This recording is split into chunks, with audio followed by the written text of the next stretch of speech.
Maria Rodriguez wiped her tears as she walked down the dusty gravel road leading away from the Henderson ranch. Her hand instinctively moved to her swollen belly, now 6 months pregnant with what would be her third child. The afternoon sun beat down mercilessly on the Texas plains, but the heat was nothing compared to the burning humiliation she felt after what had just transpired in ranch owner Bradley Henderson's office. She had worked for the Henderson family for 8 years, starting as a seasonal worker picking vegetables and gradually earning her way up to become the ranch's head of domestic operations. Maria managed the household staff, coordinated meals for the ranch hands, and maintained the main house where Bradley lived with his wife Alina and their twin teenage sons. It was steady work that paid better than most jobs available to someone with her immigration status, even though Bradley made sure to remind her regularly that he was doing her a favor. The pregnancy had been a surprise, coming later in life than she had expected. At 38, Maria thought her family was complete with her two teenagers, Isabella and Miguel. But when she discovered she was expecting again, she had been cautiously optimistic. Her husband Carlos worked construction in the nearby town of Millbrook, and together they had been saving money to eventually buy a small house instead of renting the cramped trailer they currently called home. Maria had informed Bradley of her pregnancy 3 months ago, following proper protocol and giving him plenty of notice. She had even offered to work modified duties as her pregnancy progressed, understanding that some of the heavier cleaning tasks might become difficult. Bradley had seemed understanding at the time, nodding and telling her they would figure something out when the time came. But today, everything had changed. Maria had requested a brief meeting to discuss her maternity leave plans, something she had been putting off but knew she needed to address. She had done her research, carefully reading about her rights under the Family and Medical Leave Act, even though she suspected those protections might not fully apply to her situation. Still, she had hoped for some basic human decency from a man whose family she had served faithfully for nearly a decade. The meeting had started normally enough.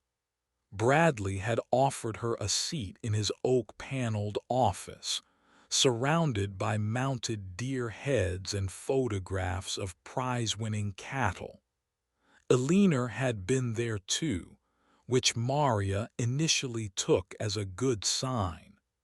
Alina had always been kinder to her than Bradley, often asking about her children and sometimes giving her leftovers from dinner parties to take home.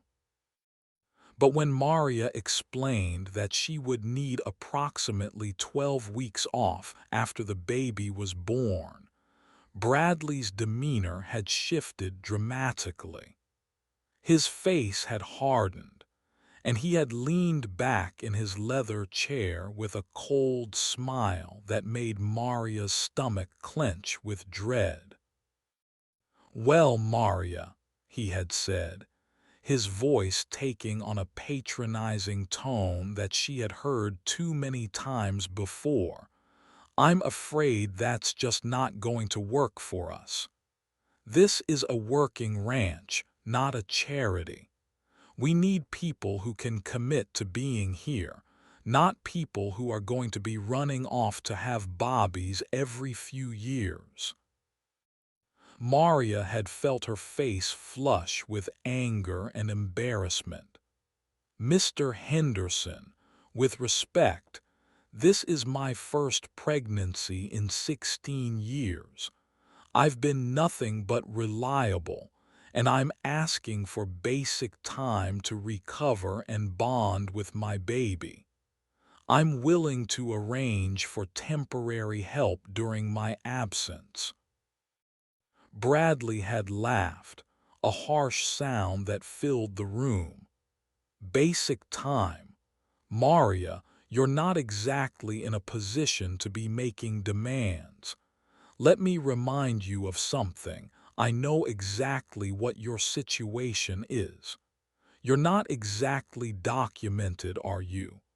I've been generous enough to pay you in cash and not ask too many questions, but that generosity comes with certain expectations. The threat had hung in the air like a physical presence. Maria had felt her world tilting, the walls of the office seeming to close in around her.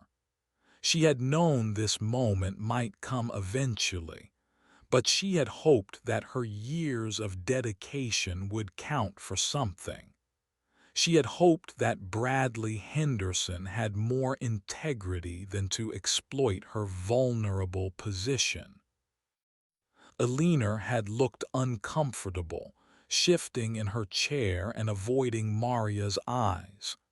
Bradley, maybe we should.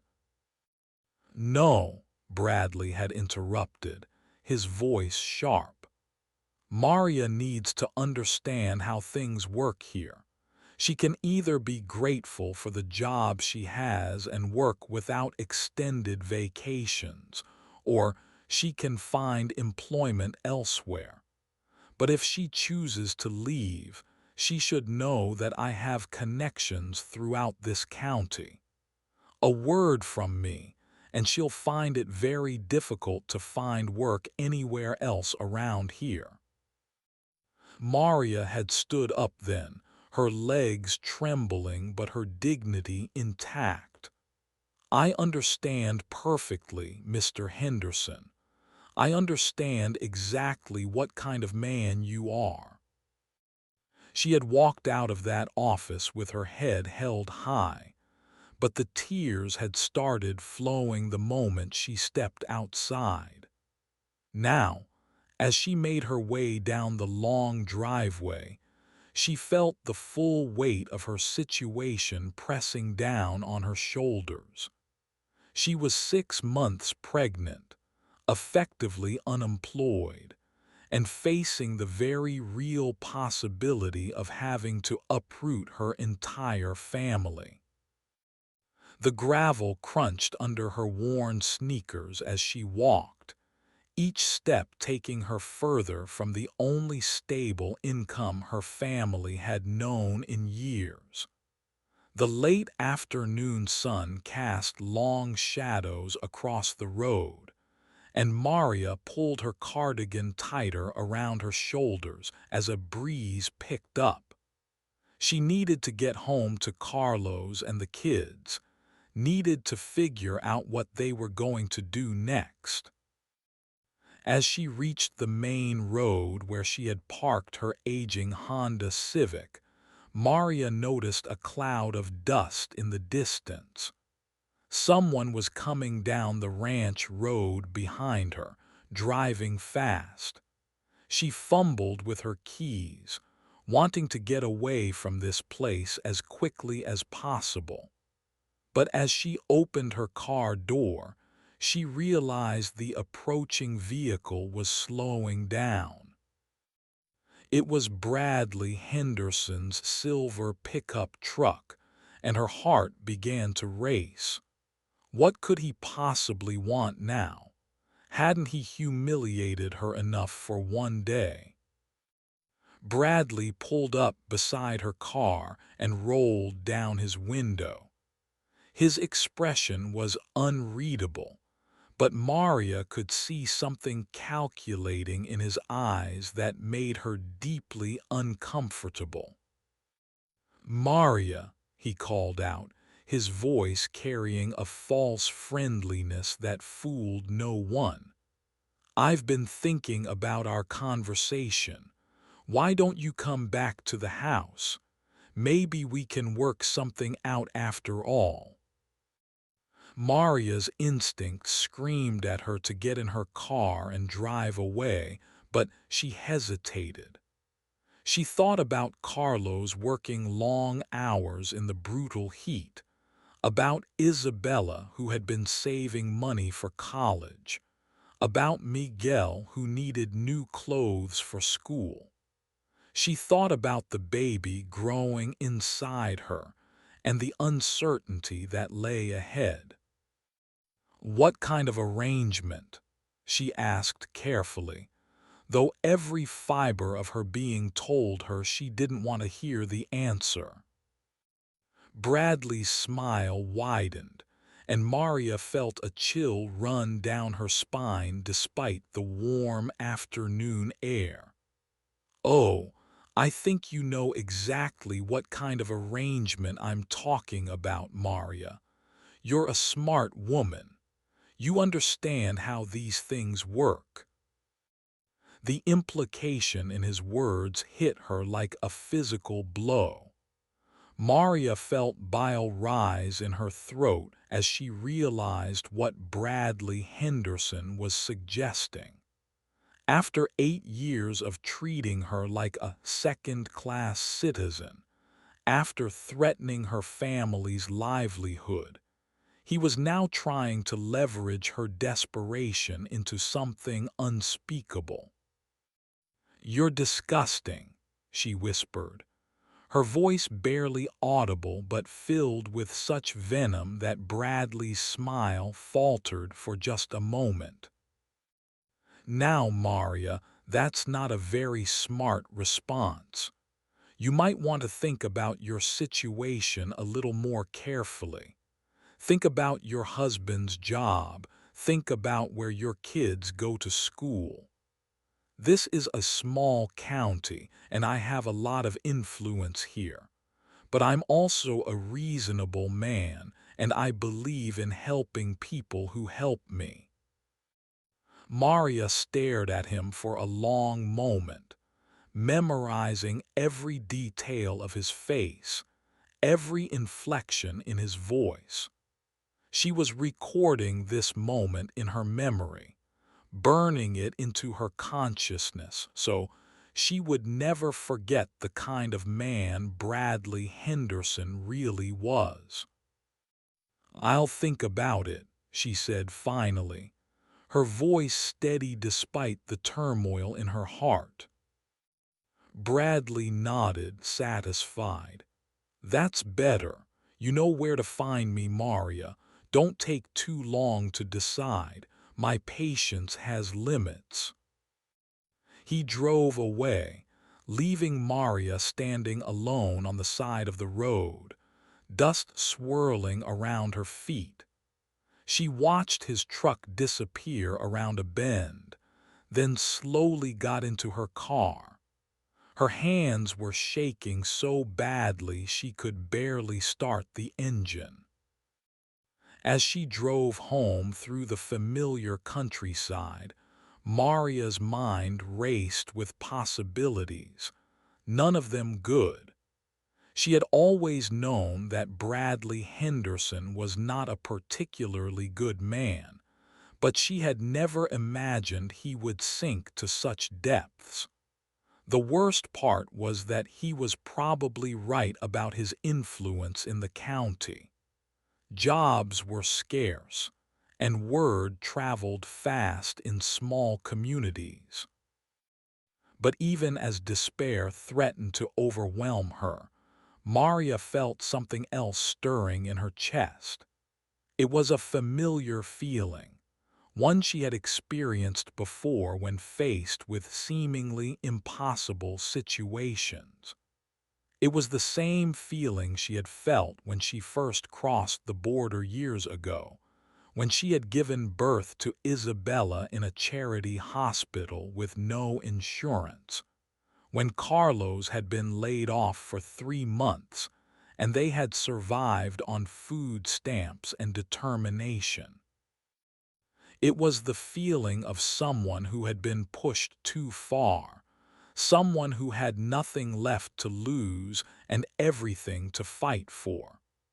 Bradley Henderson had made a critical error in his calculations.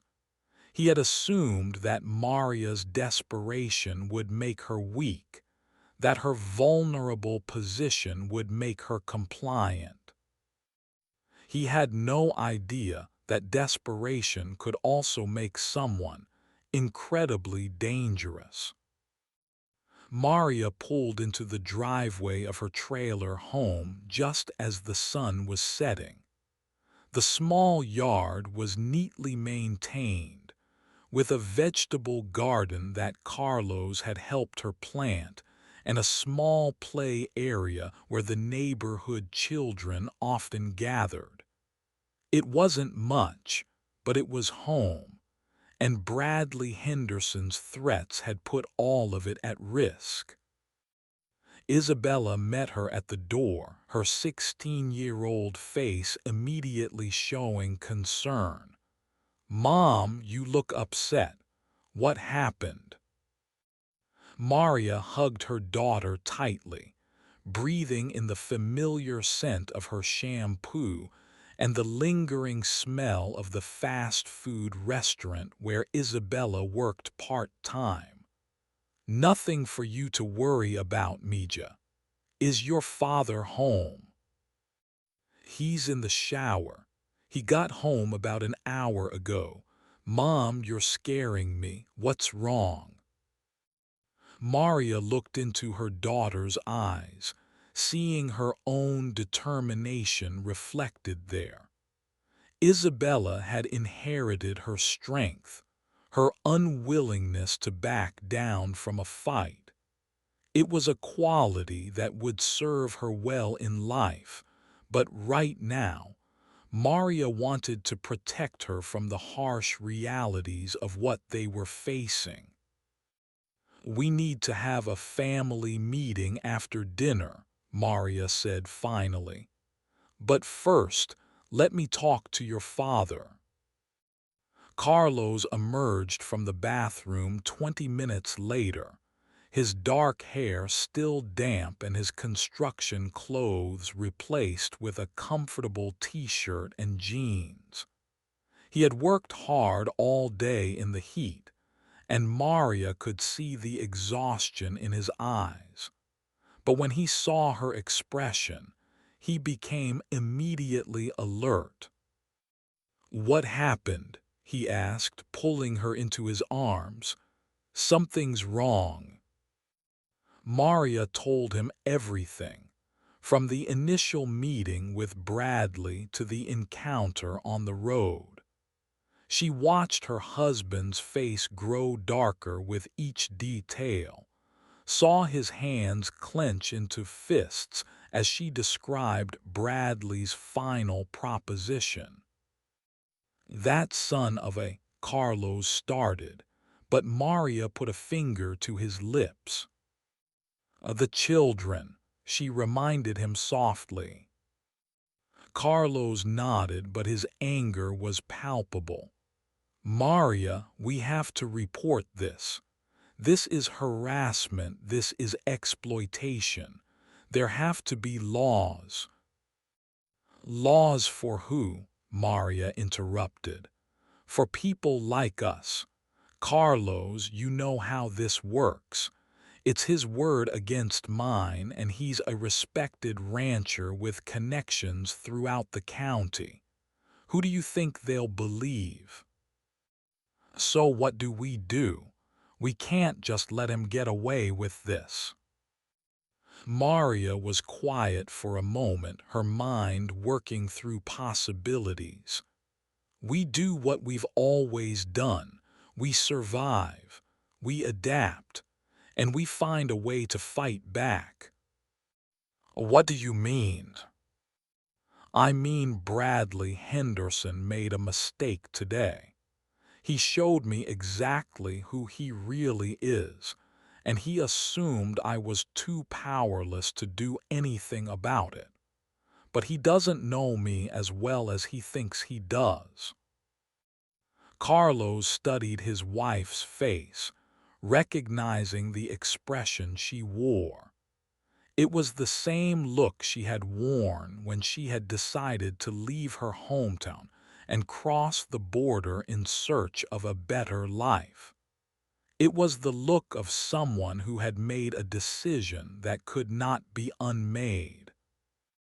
Maria, whatever you're thinking, we do it together. You're not facing this alone. She smiled for the first time that day, a real smile that reached her eyes. I know, but first we need to be smart about this. We need to plan carefully. That night, after the children had gone to bed, Maria sat at her kitchen table with a notepad and pen. She had always been organized, always been good at planning and thinking ahead. It was one of the skills that had made her valuable to the Henderson family, and now she was going to turn those same skills against Bradley Henderson himself. She started by writing down everything she knew about the ranch, about Bradley's business practices, about the family's routines and habits. 8 years of working in their home had given her access to information that Bradley probably didn't even realize she possessed. She had overheard phone conversations, seen financial documents left on desks, observed the family's personal dynamics. Most importantly, she had witnessed Bradley's treatment of other workers over the years. She wasn't the first person he had threatened or exploited, just the most recent. There had been others, workers who had been injured and denied proper medical care, employees who had been cheated out of wages, women who had been subjected to inappropriate comments and unwelcome advances. Maria had always kept quiet about these things, telling herself it wasn't her place to interfere. She had been focused on keeping her own job, protecting her own family. But now she realized that her silence had been complicity, and that Bradley Henderson's behavior had only grown worse over time because people like her had been too afraid to speak up. Well, she wasn't afraid anymore. Or rather, she was afraid, but she was more angry than afraid, and that anger was going to fuel something that Bradley Henderson had never anticipated. As she wrote, Maria felt a strange sense of calm settling over her. For the first time since leaving the ranch that afternoon, she felt like she had some control over her situation. She might not have money or connections or legal documentation, but she had something potentially more powerful: the truth and the intelligence to know how to use it. The baby kicked inside her, a strong, insistent movement that made her smile. "Don't worry, little one," she whispered, placing her hand on her belly. "Mama's going to make sure you're born into a world where people like Bradley Henderson can't get away with treating people like us this way." She stayed up until nearly 2 in the morning, filling pages with notes and observations. When she finally went to bed, she had the beginnings of a plan. It wasn't complete yet, and it would require careful execution, but it was a start. The next morning, Maria woke with a sense of purpose she hadn't felt in years. She made breakfast for her family, helped Isabella get ready for school, and kissed Carlos goodbye as he left for work. Then she sat down at her computer, an old laptop that Isabella had bought second-hand with money from her part-time job. Maria's computer skills were basic, but she knew enough to do research. She started by looking up employment laws, workers' rights, and agencies that might be able to help her. She researched Bradley Henderson's business, looking for any public records or news articles that might give her additional information. What she found was interesting. The Henderson Ranch had been cited several times over the years for safety violations, though the fines had been minimal and the violations had been quickly corrected. There had been a lawsuit 5 years ago from a worker who had been injured when a piece of equipment malfunctioned, but the case had been settled out of court. More intriguingly, she found references to Bradley Henderson's involvement in local politics. He had donated significant amounts of money to various candidates' campaigns and had been photographed at numerous political events. He clearly saw himself as a pillar of the community, someone whose reputation mattered to him. That gave Maria an idea.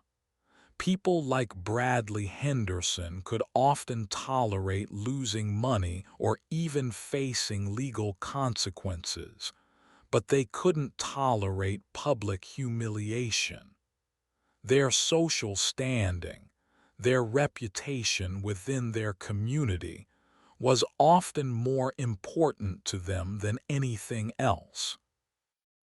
Over the next few days, Maria continued her research while pretending to look for new employment. She visited the library, using their computers to access resources that weren't available on her home laptop. She spoke with other workers, both current and former employees of various ranches in the area. What she discovered was a pattern of behavior that went far beyond just the Henderson Ranch.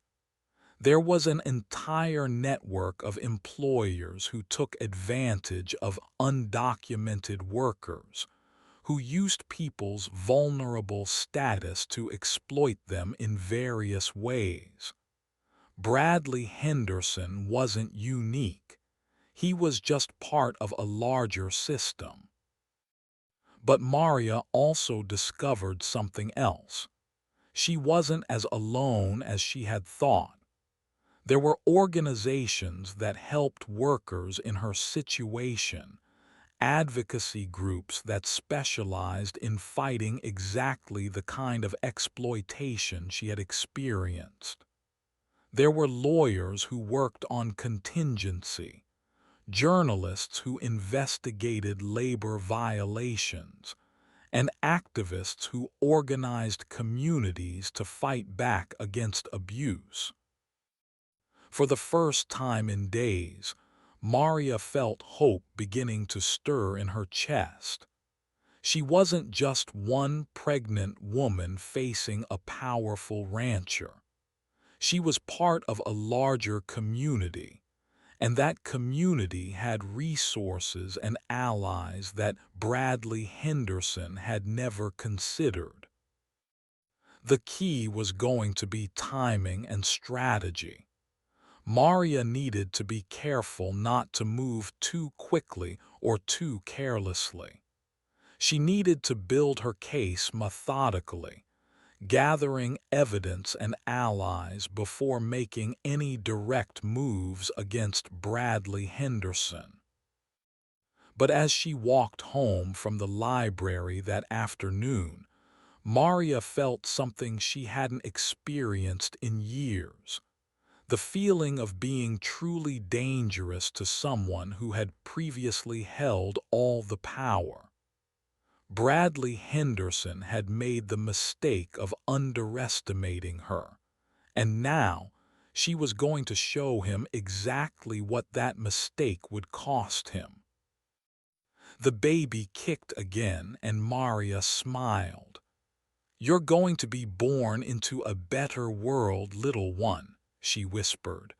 "Mama's going to make sure of it." That evening, Maria received an unexpected phone call. She almost didn't answer when she saw the unfamiliar number, but something made her pick up.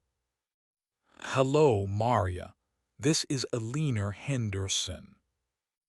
Maria's heart rate immediately increased.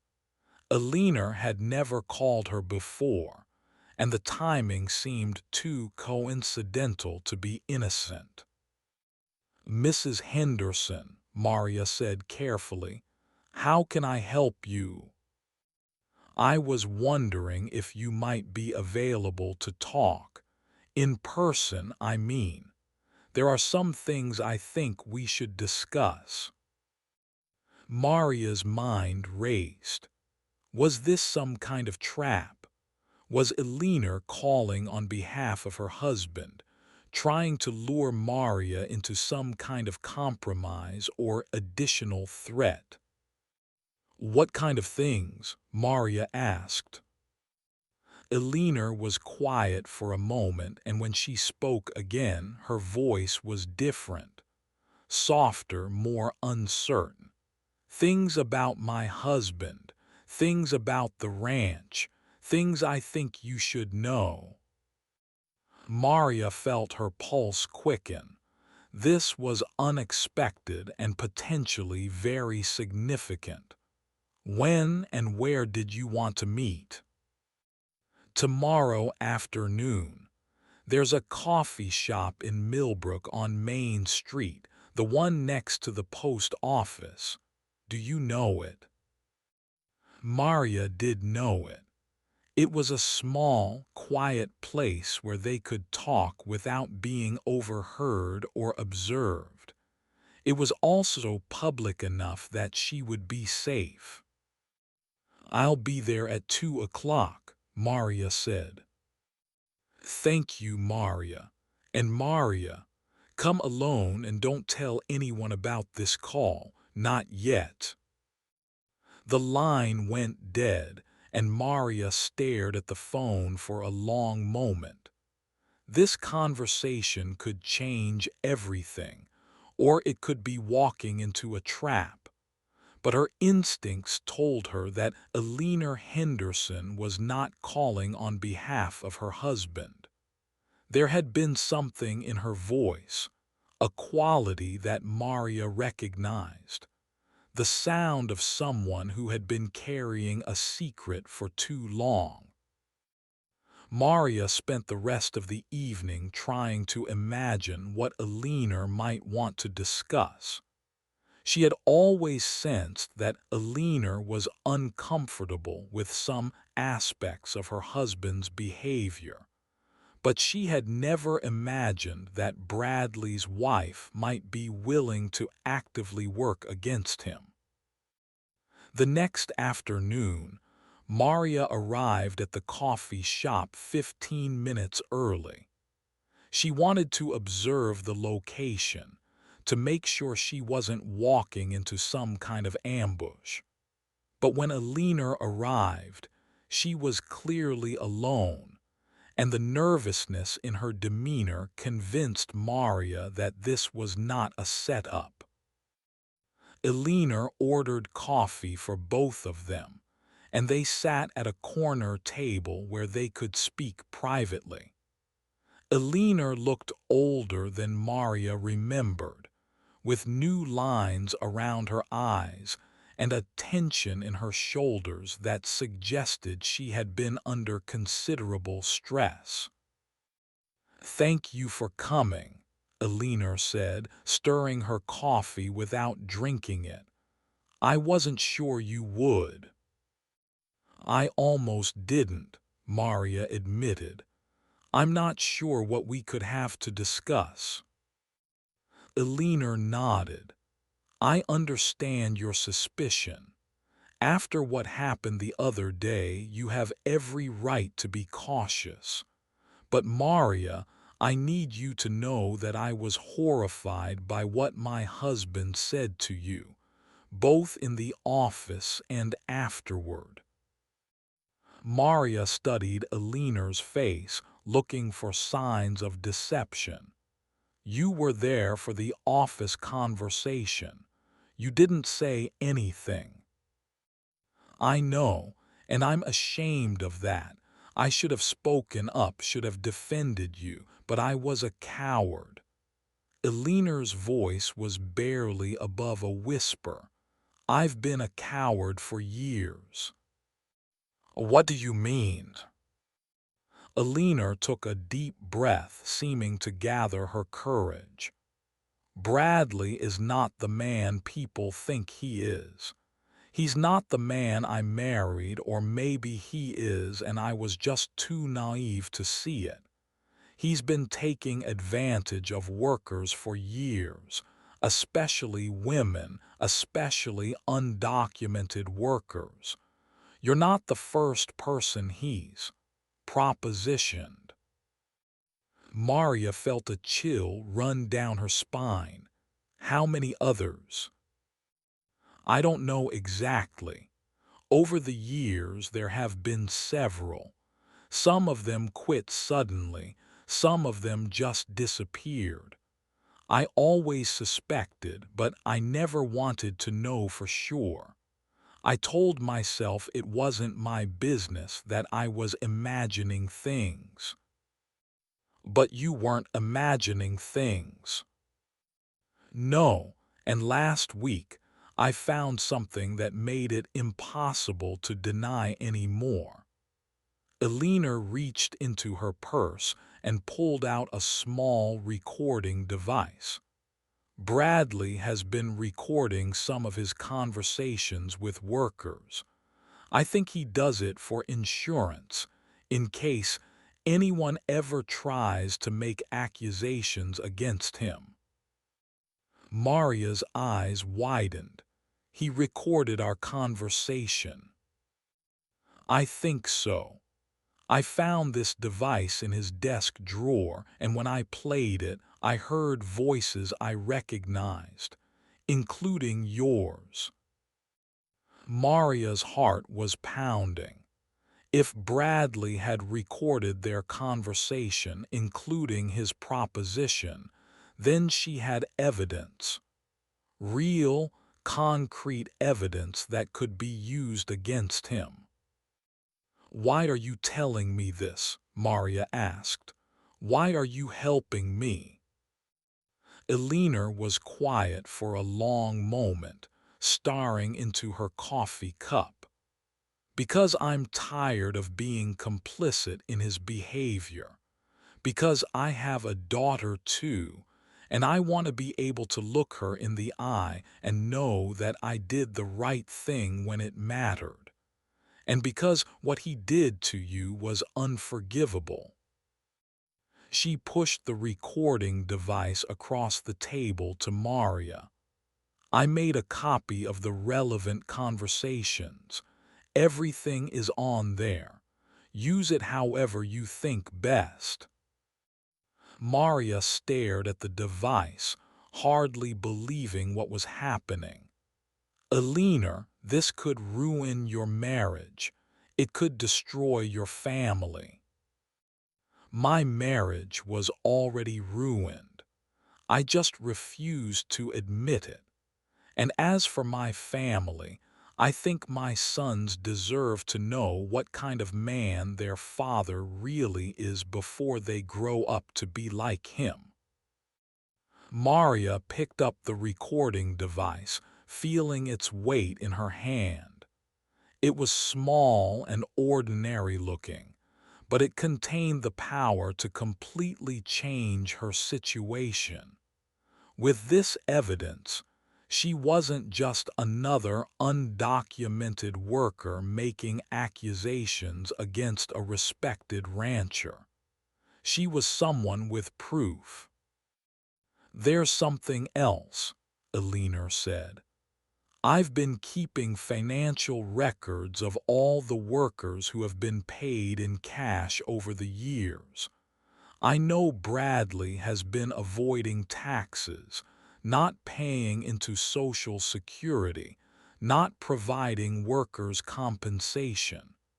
I have documentation of all of it." Maria looked at Eleanor with new respect. "You've been planning this for a while." "I've been thinking about it for years. But I never had the courage to act until I saw what he did to you. Maybe it's because you're pregnant. Maybe it's because I've watched you work so hard for our family all these years. But something about the way he treated you was the last straw.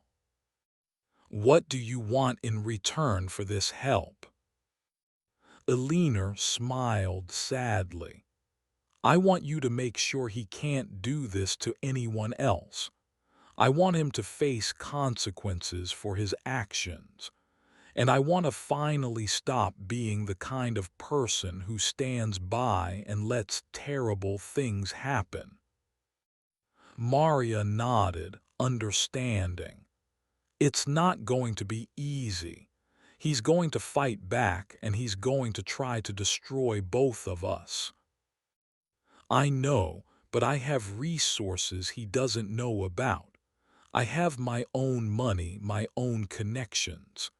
And I have something he's never had, the moral high ground." They talked for another hour, with Eleanor providing details about Bradley's business practices, and Maria sharing her own observations from 8 years of working in the household. By the time they parted ways, Maria had a clear picture of the scope of Bradley Henderson's misconduct, and Eleanor had committed to supporting Maria's efforts to expose him. As Maria drove home, she felt a mixture of excitement and terror. She now had the tools she needed to fight back against Bradley Henderson, but she also knew that using those tools would put her and her family at considerable risk. Bradley was not going to simply accept defeat gracefully. But as she felt the baby move inside her, Maria knew she didn't have a choice. She had to act, not just for herself, but for all the other workers who had been exploited and abused. She had to act for her children, to show them that injustice could be fought and sometimes even defeated. That night, Maria listened to the recordings Eleanor had given her. Hearing Bradley's voice again, hearing his casual cruelty and his arrogant assumption that he could exploit her desperation, filled her with renewed determination. But she also heard something else in the recordings: fear. Despite his bravado, despite his threats and his position of power, Bradley Henderson was afraid. He was afraid of exposure, afraid of consequences, afraid of losing the control he had wielded for so long. And that fear was going to be his downfall. Maria began making phone calls. She contacted the advocacy organizations she had researched, explaining her situation and asking for help. She reached out to journalists who specialized in labor issues, offering to tell her story. She scheduled meetings with lawyers who might be willing to take her case. The response was overwhelming. It seemed that Bradley Henderson's reputation was not as sterling as he believed, and there were many people who had been waiting for someone brave enough to come forward with evidence of his misconduct. Within a week, Maria had assembled a team of allies. A labor attorney who specialized in cases involving undocumented workers, a journalist from a regional newspaper who had been investigating exploitation in the agricultural industry, and an advocacy organization that could provide both legal and financial support. The plan they developed was comprehensive and carefully orchestrated. They would file complaints with multiple agencies simultaneously: the Department of Labor for wage and hour violations, the Equal Employment Opportunity Commission for sexual harassment, the Internal Revenue Service for tax evasion, and the Occupational Safety and Health Administration for workplace safety violations. But the most important element of their strategy was the media component. The journalist would publish a detailed expose of Bradley Henderson's practices, including interviews with multiple workers and documentation of his various violations. The story would be timed to coincide with the filing of the official complaints, creating maximum public pressure. The goal was not just to punish Bradley Henderson, but to create a precedent that would protect other workers from similar exploitation. Maria's case would become a symbol of resistance, a demonstration that even the most vulnerable workers could fight back against abuse. As the date for their coordinated action approached, Maria felt a mixture of anticipation and nervousness. She had spent the past 2 weeks gathering additional evidence, interviewing other workers, and preparing her own statement. She had also been dealing with the practical challenges of being unemployed and pregnant, relying on Carlos's income and community support to make ends meet. But she had never felt more purposeful or more alive. For the first time in years, she was taking action rather than simply enduring. She was fighting back rather than simply surviving. The night before they were scheduled to file their complaints, Maria received another unexpected phone call.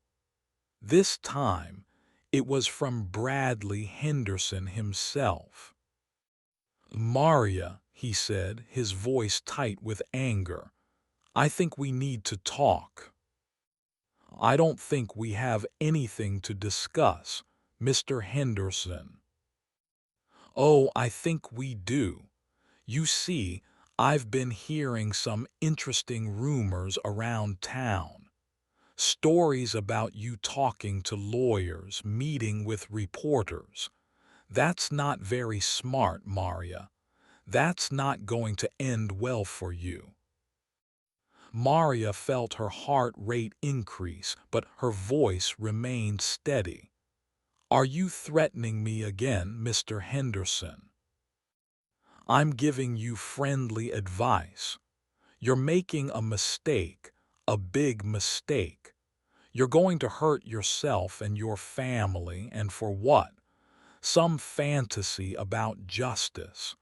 Some delusion that you can take on people like me and win. I guess we'll find out. Bradley's tone shifted, becoming more menacing. Maria, I know things about you.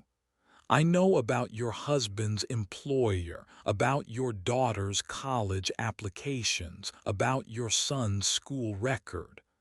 I know about your neighbors, your friends, your community. Cross me, and I'll make sure all of those people know exactly what you are. And what am I, Mr. Henderson? You're an illegal immigrant who's been stealing jobs from real Americans for years. You're a criminal who's been breaking federal law every day you've been in this country. And if you think anyone is going to choose you over me, you're even more naive than I thought. Maria was quiet for a moment, letting Bradley's words sink in. Then she smiled, even though he couldn't see her. Mr. Henderson, you just made another mistake. You see, I've been recording this conversation, just like you recorded our conversation at the ranch.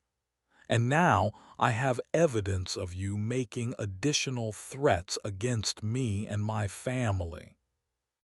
The silence on the other end of the line was deafening. You think you're smart, don't you? Bradley finally said, his voice shaking with rage. You think you've outmaneuvered me, but you have no idea what you're dealing with. I will destroy you, Maria. I will destroy your entire family. And when I'm done, no one will even remember your name. We'll see about that, Maria said quietly and hung up the phone. She immediately called her lawyer, reporting the threatening phone call and providing him with the recording. This additional evidence would only strengthen their case, demonstrating a pattern of intimidation and retaliation. The next morning, Maria woke up feeling calm and determined. Today was the day they would file their complaints and publish their story. Today was the day Bradley Henderson would begin to face consequences for his actions. She dressed carefully, choosing professional clothes that would be appropriate for the press conference they had planned. She ate breakfast with her family, explaining to Isabella and Miguel that there might be some difficult days ahead, but that she was fighting for something important. Carlos drove her to the lawyer's office, where they met with the rest of their team. The lawyer reviewed the complaints one final time. The journalist double-checked his sources, and the advocacy organization coordinator confirmed that they were ready to provide support during the inevitable backlash. At exactly 9 o'clock, they filed their complaints with the appropriate agencies.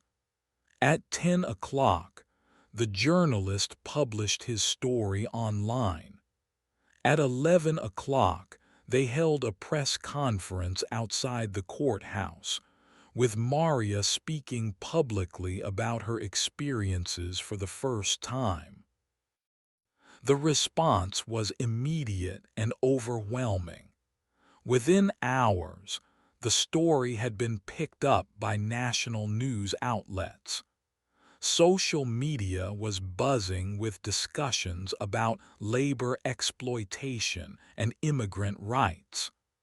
Other workers began coming forward with their own stories about Bradley Henderson and similar employers.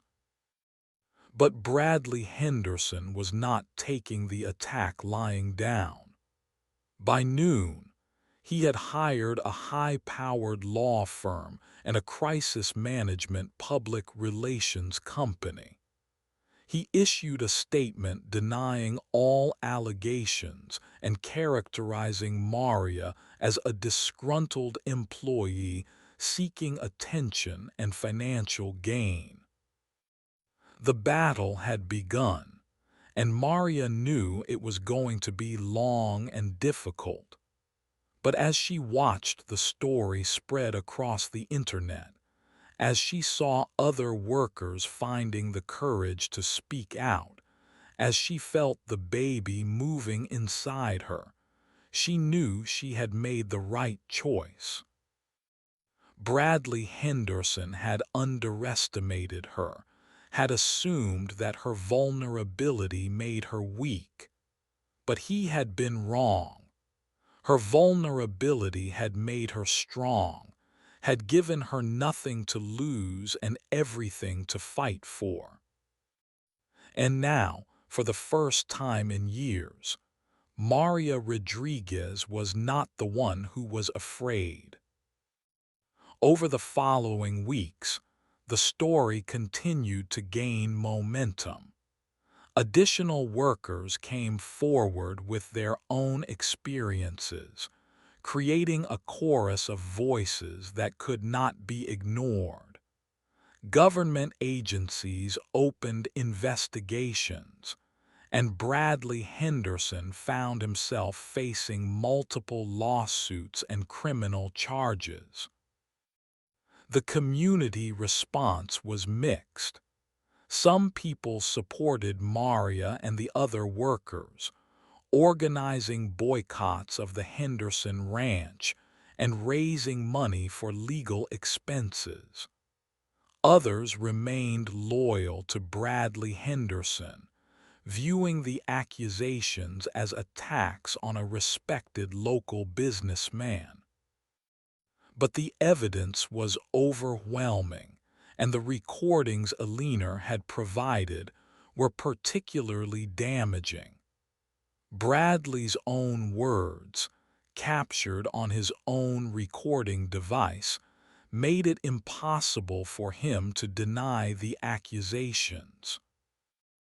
As the legal proceedings moved forward, Maria found herself becoming something she had never expected: a public figure, a symbol of resistance and courage.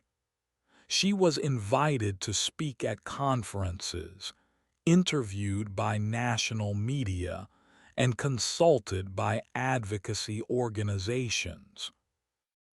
It was overwhelming and sometimes frightening, but Maria embraced her new role. She had a platform now, a voice that could make a difference for other workers facing similar exploitation. The baby was due in just a few weeks, and Maria was determined to see the fight through to the end. She wanted her child to be born into a world where people like Bradley Henderson could not exploit vulnerable workers with impunity. As she sat in the courthouse waiting for the next hearing, Maria placed her hand on her belly and smiled. The baby kicked, strong and insistent, and Maria took it as a sign of approval. "Almost there, little one," she whispered. "Almost there." The final hearing was scheduled for the following week, and Maria knew that whatever happened, she had already won something important. She had found her voice, had discovered her own power, and had shown that even the most vulnerable people could fight back against injustice. Bradley Henderson had followed her that day, thinking he could intimidate her into submission. Instead, he had awakened something in her that he could never have anticipated. And now, as the baby prepared to make its entrance into the world, Maria Rodriguez was ready to face whatever came next. She was no longer the crying, desperate woman who had walked away from the Henderson ranch. She was a fighter, an advocate, a force for change. And she was just getting started.